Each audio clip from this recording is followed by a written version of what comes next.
today for our English message, we're going to be looking at the book of Luke, and specifically chapter 19, verses 1 through 10. And just to save time, I'm going to go ahead and read that for us while we turn over there. I'm reading from the New International Version. It says, Jesus entered Jericho and was passing through. And there was a man by the name of Zacchaeus. He was a tax collector, the chief tax collector, and he was very wealthy. He wanted to see who Jesus was, but he was short and could not see over the crowd, so he ran ahead, climbed a sycamore fig tree to see him, since Jesus was coming that way. And when Jesus reached the spot, he looked up at the tree and said to Zacchaeus, "Come down immediately, I must stay at your house today." So he came down at once and welcomed him gladly. And the people saw this and began to mutter, "He has gone to be the guest of a sinner." But Zacchaeus stood up and said to the Lord, "Look, Lord, here and now I give half my possessions to the poor, and if I have cheated anybody out of anything, I will pay them back 4 times as much." And Jesus said to him, "Today salvation has come to this house, because this man too is the son of Abraham, for the Son of Man came to seek and to save that who is lost." And so if anyone here is taking notes today, the title of this message is Hanging from a Limb. And then we're talking about tree limbs here, hanging out from a limb. And so what we see here is Jesus is passing through Jericho. If you're following along in the book of Luke, we see that this is actually at the very end of Jesus' ministry, right before the crucifixion and the resurrection. And so Jesus is passing through Jericho. He's going to Jerusalem, and we see that this encounter that Jesus has with Zacchaeus, it's very different from all the other encounters that Jesus has with other sinners throughout the Gospels. Because here, Zacchaeus is the lowest of the low when we're talking about sinners. Zacchaeus was a tax collector, and so what that means is he is hated by everyone in his community because he would take money from everyone who was his neighbors, his brothers, his sisters, his friends, all of his family. He would take money from them.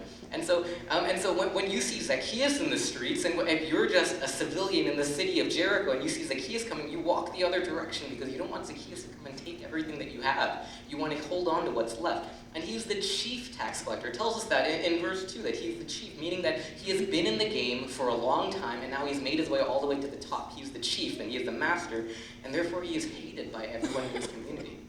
And so what we see here is Jesus is entering Jericho on his way to Jerusalem. And so you can think of Jericho as the Houston of the Middle East. It is always hot. It is always 80 plus degrees. You don't have to wear any winter clothing in the winter. And so what we see here is that the people in the city are generally, they're very rich. They're very rich people. And by this point in the Gospels, Jesus is a celebrity. So what does that mean? People know he's coming. People hear that he's coming through Jericho, and they want to go see him. And so Jesus is a celebrity in the Middle East by this point. So this is like one guy who lives in Jerusalem. He's like, "Yeah, bro, my cousin Lazarus, he raised him from the dead, and now he's alive, and now we got to go see this guy." Or this other guy's like, "Yeah, my neighbor, he was blind, but Jesus grabbed some dirt off the ground and put it in his eyes, and now he can see, so we have to go see this guy." And so what we see here is that the crowd is gathering just to see Jesus walk through. They're just there to watch the Messiah walk through the city. And what's happening is Zacchaeus can't see. And he can't see because he's too short. And so any short people in the room, it's okay. It's okay if we're short, because Zacchaeus here, he was too short and he couldn't see. But the thing is, after Zacchaeus climbed the tree, Jesus looked at him, and Jesus wanted to stay with him, and that's what makes the story a little bit different. Zacchaeus came to see Jesus, but at the end, Jesus saw him. Jesus came and looked for him exactly, for him and called him by name. And so we're going to talk about three different things we can get out of this passage that we can take home and maybe apply to our lives. So the first thing is there are no exceptions to God's acceptance. If you're writing that down, there are no exceptions to God's acceptance. And what do we see here? There is no person on this planet where God can say, your behavior, you don't come to church every Sunday, you don't pray before you eat every meal, you don't take off your shoes before you enter your mother's house. There's no one on this planet that God has said, your behavior has stopped me from loving you, and there are no exceptions to this acceptance by God. And so this is when we see Zacchaeus, and in Jesus' encounter with Zacchaeus, Jesus wants to go to Zacchaeus' house as it is. He doesn't want Zacchaeus to change himself. He doesn't want a revival meeting right there on the streets of Jericho before he can go into Zacchaeus' house. He says, I will go to your house today. I will go to your house right now. And so, and before you do anything else to make yourself a better person, I want to go to your house. And the people gasped. We see this. It says, what does it say? It says at verse 7, the people saw this and they began to murmur and they began to mutter. The people, you can feel all the air in the streets being taken out because everyone breathes, and they're like, you, Jesus, you have raised people from the dead. You have fed 5,000 people. You have fed 4,000 people. And now, after all of this ministry, you want to go sit and stay in the house of someone who is hated by literally everyone in the city. And so the thing about this is, of course Jesus does. Jesus' love is unconditional. There's no boundaries. There's no exceptions to this acceptance by Jesus. And so what we're thinking here of, some of you know this. I'm from Dallas, Texas, actually, and I just go to college here. My parents are actually ministers over in Dallas, Texas. So pastors' kids, growing up in Dallas, Texas. If there's anyone else who's a pastor, I don't know if Denny's back here, we know exactly what it's like. That means in high school, coming on Friday evenings, after like getting out of class, finishing all the extracurricular stuff, and coming home, first thing we have to do, clean the house because we're going to have prayer on Friday night, every Friday night. That's what happens as a pastor's kid. So I come home every Friday evening. My mom puts me to work. She tells me to go vacuum the carpet, go mop the floor, go pick up the food for the fellowship after the meeting. And so I'm thinking, well, if we're doing all of this to maybe impress the people of our church, isn't this a little bit inauthentic? Isn't this not what our house normally looks like on a day-to-day basis, but yet we are cleaning it because we want it to look nice for the people that are coming to see it?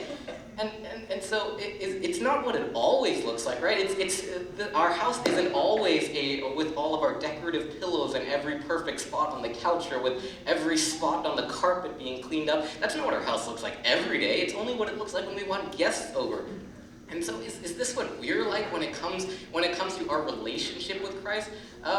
We want our relationship to be perfect before we're willing to take on that relationship with Christ? Is it how we're thinking, well, I forgot to pray today, so today wasn't a good day. I forgot to wash my hands before eating today. I didn't read my Bible yet last night before I went to bed. I disrespected my manager or my teacher or my family member the other day, so I wasn't a good Christian. So maybe that means that my relationship with Christ is tarnished, but that is not the case. That is ridiculous. As we see here in the book of Luke with Zacchaeus, Zacchaeus was about as much of a sinner as a sinner could get, and Jesus still wanted to go into his house as it was before it was clean, before there was anything to make it new. Jesus wanted to be in there with him.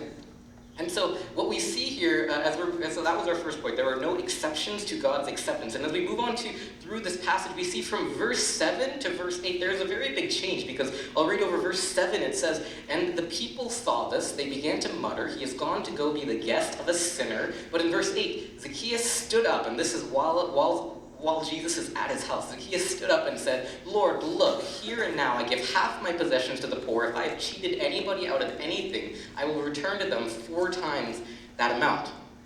And so, to put this into perspective, I mean, it's hard for us to imagine what he's saying. To put this into perspective, currently I live in the third ward of Houston, near the University of Houston campus, and so it's not the best neighborhood in Houston, and anyone who's driven through there will know that. And so a friend of mine who actually lives in the same apartment complex as I did, his car was broken into a couple of months ago, over I think about September or so. And so the thief had taken out his radio from his car. And so what this would be like is if that thief came back to my friend's door, knocked on his door, turned up with that radio and said, "Hey, I'm sorry, I took that radio from your car, but here it's back. Here's 4 more radios just for you, just for nothing. Here's 4 times." And how powerful is this?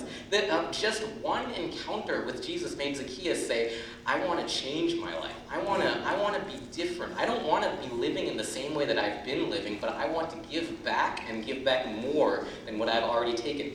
And so that brings us to our second point. There is no mess that cannot be used for ministry. There is no mess that cannot be used for ministry. So if you're reading through the law in Jericho around this time, it says if you had stolen something, you're supposed to give back exactly, the thief is supposed to give back exactly what they have stolen, plus 1/5 the amount of what they have stolen. So if you stole $100 from your friend, you have to give back $120 to that same person that you stole from. But here we see Zacchaeus wanting to give back 4 times as much. And so what we see here is this is no longer law that is governing Zacchaeus' life. It's no longer the law that you have to give back this specific amount. It is now love that is governing Zacchaeus' life, the love of Jesus that has been portrayed through him.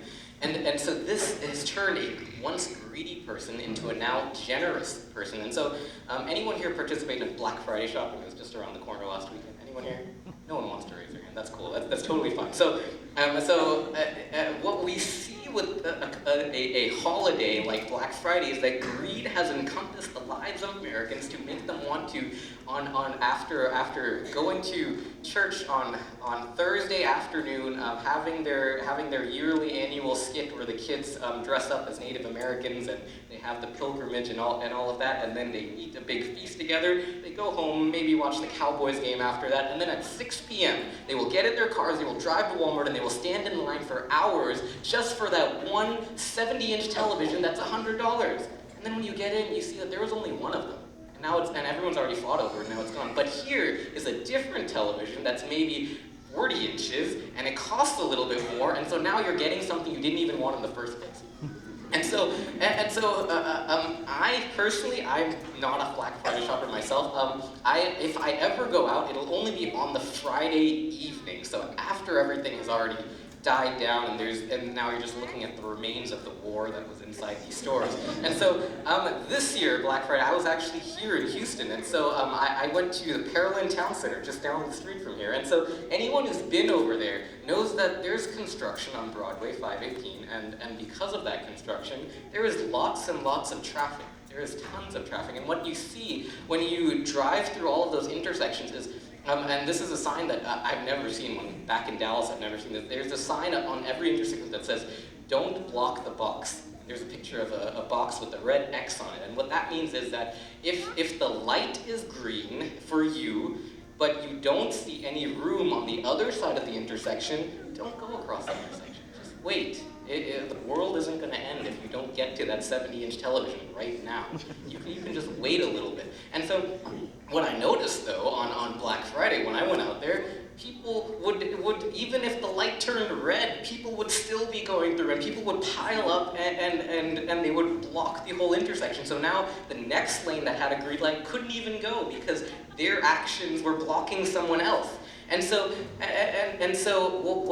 what I saw when I kept driving after sitting through all that traffic is at a couple of intersections there were police officers who were, instead of following the signal, they were guiding traffic, wearing those orange vests and telling traffic, you can go now and you should wait now. And everyone was obeying those police officers rather than the red and green lights at the previous intersection. And so, in the same way, in this case, Jesus was that police officer in the bright orange vest for Zacchaeus, and he was guiding, as the police officers were guiding drivers where and when to go, Jesus was guiding Zacchaeus' life, and because of Zacchaeus' encounter with Jesus, Zacchaeus wanted to change his perspective.